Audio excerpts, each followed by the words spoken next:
तोच भाऊला पाहिजे मला आठवलं मी सारखं बरं का कुठे जाऊ त्र्यंबकची यात्रा होती आमचे मा भाऊ मला टाकून पळाले बरं का इथून आठवलं मला बरं का ते आता आम्ही बसलो इथं गेली पूर्ण यात्रा काढला चालू आहे ना तिकडे बघ सरांका बघ आयुष्यभर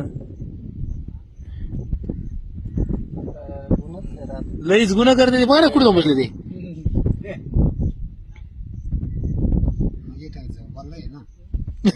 नाही घरात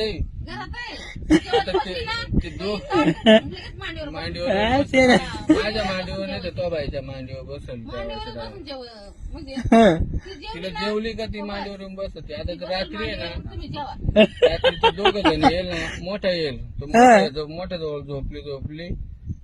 तो आरा एक वारला असाल तुडून परत खाली होता आणि डायरेक्ट माझ्याजवळ येऊन झोपली माझ्याजवळच झोपती ते दोघांजवळ घडीभर झोपल त्यांच्याजवळ मस्ती करी नंतर डायरेक्ट इकडं माझ्या बरोबर